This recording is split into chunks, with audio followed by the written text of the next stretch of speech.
Police versus students అన్నట్టు గొడవ జరిగింది, లాఠీ చార్జ్ జరిగింది. దీంట్లో ఎవరు వచ్చింది కరెక్ట్?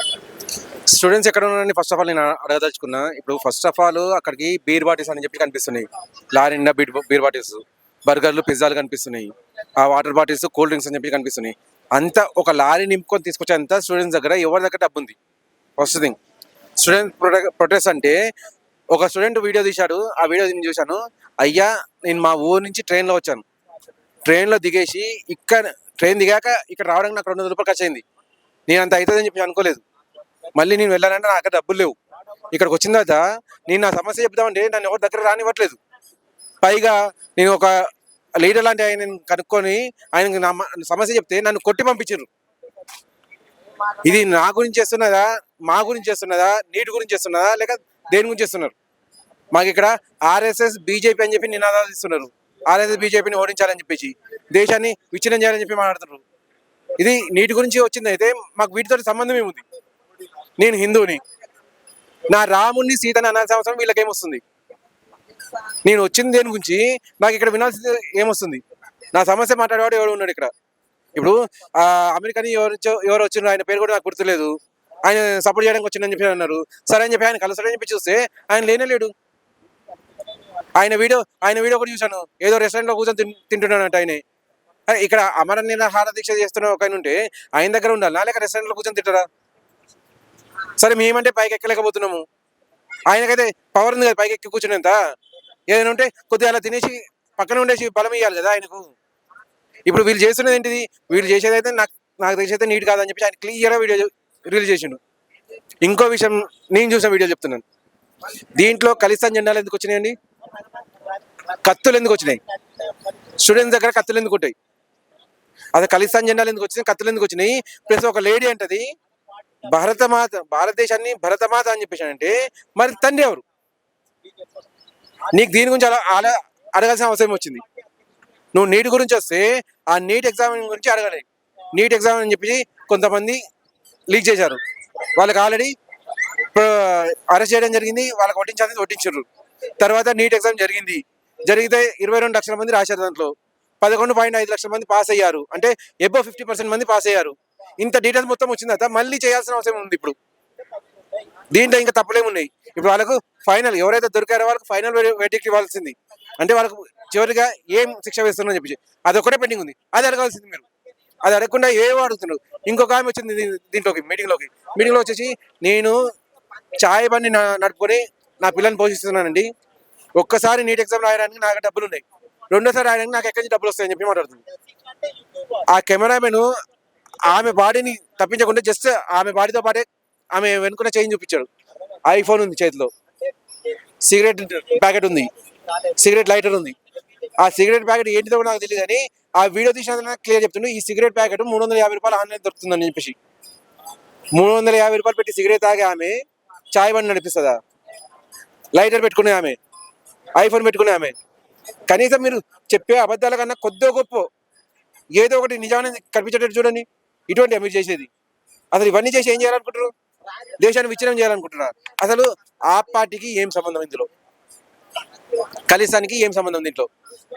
ఖలిస్తాన్ ఎక్కడ చేయాలి? మీరు పంజాబ్లో చేయాలి. లేదు అంటే సపరేట్గా ఢిల్లీలోనే జంతర్ మంతర్లోనే ఇంకో వేదిక తీసుకోండి. ఇప్పుడు వీళ్ళు చేస్తున్న నీట్ గురించి ఆల్రెడీ నీట్ ఎగ్జామ్ అయిపోయింది. నీట్ ఎగ్జామ్ అయిపోయిన తర్వాత మళ్ళీ చేయాల్సిన అవసరం వచ్చింది. దాంట్లో మీరు చేరాల్సిన అవసరం వచ్చింది. సిఆర్పిఎఫ్ జవాన్లను కత్తులతో కొట్టాల్సిన అవసరం వచ్చింది. ఇప్పుడు దీంట్లో పొరపాటున ఒక విద్యార్థికి దెబ్బ తగిలింది అనుకోండి, ఆ తల్లిదండ్రులు ఎంత బాధపడతారు? ఇక్కడికి వచ్చింది దుండగులు అని చెప్పి క్లియర్ అర్థమైపోతుంది. దుండగులు చచ్చినా మాకు అనవసరం, ఇంకా మంచి జరిగిందని చెప్పి మేము అనుకుంటాం. విద్యార్థుల భవిష్యత్తు పాడు చేయడానికి మీరెవరు? ఎందుకని నీట్ అని చెప్పేసి వేరే న్యూస్ పబ్లిష్ చేస్తున్నారు. మీకు ఏం చేయాలనుకుంటారు? దేశాన్ని విచ్ఛిన్నం చేయాలనుకుంటున్నాము, మరో పాకిస్తాన్ ఏర్పరచాలనుకుంటున్నాము, అటు కాశ్మీర్ను, ఇటు వెస్ట్ బెంగాల్ను, ఇటు కేరళను విడదీయాలనుకుంటున్నాము. అవే మాటలు చెప్పండి, చేయండి. మీకు కావాల్సిన వాళ్ళు మీకు సపోర్ట్ చేస్తారు. ఇప్పుడు ఇంకో విషయం వచ్చిందండి. వెబ్సైట్ క్లియర్గా చూపిస్తున్నారు వీడియోలో. ఇది అమెరికా ఇంటెలిజెన్స్ వెబ్సైట్. దీంట్లో 17వ తారీఖు నాడు పోస్ట్ వచ్చిందని చెప్పి 17వ తారీఖు డేట్ చూపిస్తున్నారు. దాంట్లో ఇవాళ అంటే 22వ తారీఖు నాడు ఇవాళ ఏం జరగాలని చెప్పేసి 21వ తారీఖు నాడు నిర్ణయించినట్టు, అంటే నిన్న నిర్ణయించారు. వాళ్ళు నిర్ణయించినట్టు వాళ్ళే ఒప్పుకున్నారు. అక్కడ ఆల్రెడీ రేపటి ప్రోగ్రామ్ ఇది అని చెప్పేసి, అంటే ముట్టడి చేద్దామని చెప్పేసి ఆ పోస్ట్ 17వ తారీఖు నాడే ఇంటెలిజెన్స్ వర్గాలు అక్కడ చూపించినాయి. అంటే 22వ తారీఖు నాడు ఏం చేయాలని చెప్పేసి ఏదైతే డిస్కస్ చేస్తున్నారో అది 17వ తారీఖు నాడు అక్కడ నిర్ణయించడం జరిగిపోయింది. మీరు 22వ తారీఖు నాడు ఏదైతే ప్రొటెస్ట్ చేస్తున్నారో 17వ తారీఖు నాడు అక్కడ అమెరికా ఇంటెలిజెన్స్ తెలిసిపోయింది. అంటే భారతదేశంలో అసలు ఏం జరుగుతుంది, దేశద్రోహులు ఎవరున్నారు, కాంగ్రెస్ పార్టీ చేస్తున్న దేశద్రోహం ఏంటిది? అయితే వీళ్ళకి సపోర్ట్ చేస్తారని వచ్చిన ప్రకాష్ రాజ్ కానీ అప్రోచ్ పార్టీలో ముగ్గురు కానీ ప్రొటెస్ట్ లో వాళ్ళకి కనీసం ఈత కూడా అయ్యా, ఫస్ట్ ఆఫ్ ఆల్ దీనికి ఒక ఎగ్జాంపుల్ చెప్తానండి. ఒకనొకప్పుడు రాజీవ్ గాంధీ అని చెప్పి బతికునేవాళ్ళు. మీరు పేరు మర్చిపోయారేమో కానీ రాహుల్ గాంధీ వాళ్ళ తండ్రి. ఆయన ఎలక్షన్స్ టైంలో ఆయనకు వారించినా కూడా పలానా చోటుకి రాకండి, ఇక్కడ థ్రెట్ ఉంది, మీ ప్రాణానికి ముప్పు ఉంది అని చెప్పినా కూడా లేదు, ప్రాణానికి థ్రెట్ ఉన్నా పర్లేదు, నా పార్టీ గెలవాలి, ఏం జరిగినా పర్లేదు, నేను వస్తా అని చెప్పాను. అప్పటి వరకు ప్రతి ప్రసంగంలో ప్రతి మీటింగ్లో ఉన్న సోనియా గాంధీ ఆ ఒక్క మీటింగ్ మాత్రం రాలేదు. ఆ ఒక్క మీటింగ్ రాకపోతే ఇటు రాజీవ్ గాంధీ గారు చనిపోయారు, ఆమె బతికిపోయింది. ఎలా జరిగిందని ఇది కాకతాళీయం ఏమంటారా? అప్పటి వరకు ప్రతి మీటింగ్లో ఉంది ఆమె.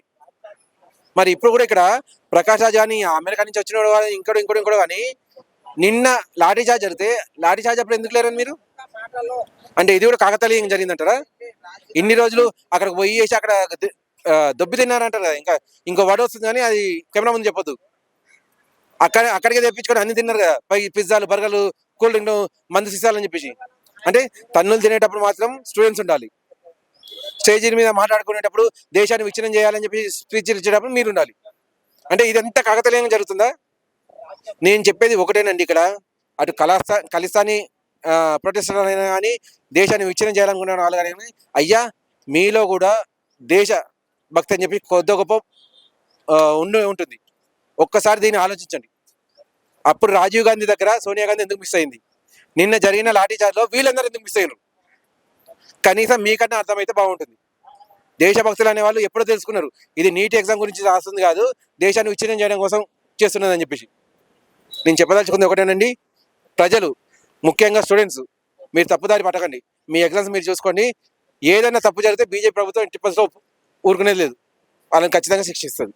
ఇందుట్లో దేశ ప్రజలు కావచ్చు, సమాజం గ్రహించాలి అంటే స్టూడెంట్ ప్రొటెక్షన్ చేయటం తప్పు కాదు, కానీ అందుట్లో 30% మాత్రమే స్టూడెంట్, మిగతా వాళ్ళు కూడా ఈ లెఫ్ట్ పార్టీకి సంబంధించిన కమ్యూనిస్టులు కావచ్చు, మాజీ నక్సలైట్లు కావచ్చు, పీడీఎఫ్ వాళ్ళు, ఇట్లా అనేక మంది అందుట్లో దూరి విద్యార్థులను రెచ్చగొట్టి ఇప్పుడు పార్లమెంట్ ముట్టడించడం తప్పు. నేను అనేది ఏమంటే ప్రజాస్వామ్యాన్ని కూని చేయటం కాదు, పార్లమెంటు నియమావసరం మీరు నిరసన తెలుపొచ్చు, అది మీ ప్రజాస్వామ్య హక్కు, భారత రాజ్యాంగం ఇచ్చిన హక్కు.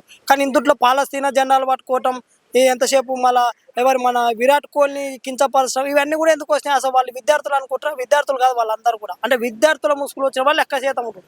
ఇది తప్పిదాలు జరుగుతాయి. ఇందుట్లో ఏంటంటే దేశాన్ని అస్తున్నపరచాలి, నరేంద్ర మోడీ గారు ఇలా దేశాన్ని అభివృద్ధి చేస్తారు. సరే, ఇప్పుడు ఒకవేళ ధర్మేంద్ర ప్రధాన్ తప్పిదాలు ఉండవంటే విచారణ చేయాల్సిందే. ఒకవేళ ఏమన్నా తప్పిదాలు ఉంటే ఇప్పుడు ఆ శాఖకు మంత్రి కాబట్టి రాజీనామా అనే పరిష్కారం కాదు. ఒకవేళ అక్కడ అధికారుల నిర్లక్ష్యమా లేక ఎవరిది అనేది ఫస్ట్ తేలాలి. తేలిన తర్వాత ఒకవేళ అధికారులు ఉంటే వాళ్ళపైన యాక్షన్ తీసుకోవడానికి ప్రభుత్వం కూడా డిమాండ్ చేసింది. కానీ ప్రతిదానికి పరిష్కారం అంటే ఇప్పుడు ఆయన ఇప్పుడు ధర్మేంద్ర ప్రధాన్ రాజీనామా చేస్తారు, రేపు మోడీ రాజీనామా కూడా అడిగిన రూపాయలు చూసినాం. అంటే ఇదంతా కూడా ఒక కుట్రలో భాగం మాత్రమే. ఇప్పుడు ఇదే రాహుల్ గాంధీ అనే వ్యక్తి దేశ ప్రతిపక్ష పాత్ర పోషించటం లేదు. ఎవడో ఎక్కడికి వెళ్ళి వచ్చి పార్టీ పెట్టిండు, కానీ ఈయన ప్రతిపక్ష నాయకుడు ఒక పోరాటం చేసిన దాఖలాలు లేవు. ఇదంతా కూడా ఏంటంటే రాహుల్ గాంధీ గారు అరవింద్ కేజ్రీవాల్ ప్లాన్లో నడుస్తున్నట్టు ఉన్నది. అక్కడికి ప్రకాష్ లాంటి రాజులకు అవసరం ఏం, ప్రకాష్ రాజుకి ఏం అవసరం అక్కడ పోవడానికి? ఒకవేళ విద్యార్థుల తరపున ఉంటే ఇక్కడ తెలంగాణలో పోరాటం చేయనున్నారు. లేదు, ఇప్పుడు విద్యార్థులు అంటే ఢిల్లీ, పంజాబ్లో ఉన్న వాళ్ళు ఒక్కడే విద్యార్థులు, ఈ మొత్తం 30 ఇన్ని స్టేట్లు ఉన్నాయి కదా, ఇన్ని రాష్ట్రాల వాళ్ళు పోవాలి కదా, రాజస్థాన్, మధ్యప్రదేశ్, ఛత్తీస్గఢ్, తెలంగాణ, ఒడిశా, ఇవన్నీ రాష్ట్రాలు యువతరం పోవాలి కదా. ఇదంతా కూడా ఏంటంటే ఈ ముసుగులో చేసి మోడీని డ్యామేజ్ చేయాలి, ప్రపంచం ముందు భారత్ని అవమానపరచాలని ఒక ఆలోచన తప్ప, నిజమైన విద్యార్థులు తక్కువ ఉంటే మిగతా వాళ్ళు ఎక్కచేదం వచ్చి ఒక డ్యామేజ్ చేయడానికి వస్తే తప్ప అది అందులో తప్పు కాదు. విద్యార్థులు ప్రొడక్ట్ చేయొచ్చు, అడగవచ్చు, వాళ్ళ హక్కులను అడగవచ్చు. కానీ ఈ ముసుగులు ఎంతోమంది వచ్చి పోలీసు వాళ్ళ పైన అంటే మన ఇప్పుడు కొన్ని వెహికల్ లేపారు అంటే మన దేశంలో ఉన్న దాన్ని మన సంపద మనం డ్యామేజ్ చేయదు కదా. ఒక భారత పౌరుడుగా నీకు ఇచ్చిన హక్కు రాజ్యాంగం ప్రకారంగా ఆ రకంగా చేయకుండా ఎవడెవడు వచ్చి ఇందుట్లో భాగస్వామ్యం విద్యార్థులను రెచ్చగొట్టి చూస్తూనే వాళ్ళు ఒకరొకరు ఈ క్రిమినల్ లాగా కొంతమంది ఉంటారు. అందులో వాళ్ళు ఎందుకు వచ్చారు? వాళ్ళు విద్యార్థుల ఇక వాళ్ళు చదువుకున్నారా చెప్పండి. ఇదంతా కూడా ఒక ప్లీ ప్లాన్గా జరుగుతున్నది. కానీ ఏ దానికైనా పరిష్కారం ప్రభుత్వం చూపుతుంది. కానీ ఈ విద్యార్థులను ఆవేశపరిచి ఏవైతే ప్రతిపక్ష పార్టీలు ఉన్నాయో వీళ్ళందరూ కూడా కావాలని ఒక మోడీ ఇమేజ్ని డ్యామేజ్ చేయాలి, ప్రపంచం ముందు భారతదేశ కీర్తి ప్రతిష్టలను తగ్గియాలని ఒక ఆలోచన తప్ప నిజంగమైన విద్యార్థులలో ముసుగులు వచ్చిన వాళ్ళే ఉన్నారు తప్ప నిజంగా లేదు. ఇదంతా కుట్రపూరితం రాజకీయాలు. ఎప్పుడైతే కొంతమంది ప్రతిపక్ష పార్టీ నాయకులు ఉన్నారో వాళ్ళు ఇందులోకి జోరి ఈ విద్యార్థులను రెచ్చగొట్టి వాళ్ళని అమాయకులుగా తీస్తారు. ఇప్పుడు విద్యార్థులు తల్లిదండ్రులు లేరు, 30% విద్యార్థులు ఉంటే బయట వాళ్ళు ఎక్కువ. ఇదంతా కూడా ప్రీ ప్లాన్గా జరిగిన సంఘటన. ఇవాళ జరిగేటువంటి పార్లమెంట్లో జరిగేటువంటి కాక్రోచ్ జనతా పార్టీ చేసేటువంటి పనులు వీళ్లకు ఒక రాజకీయ పార్టీ అండగా ఉంది. ఈ హింసను ప్రేరేపిస్తున్నాయి. నీట్ ఎగ్జామ్ అయిపోయింది, సరే పేపర్ లీక్ అయింది. Again government conducted the examination in a systematic way. So they rectified the problem.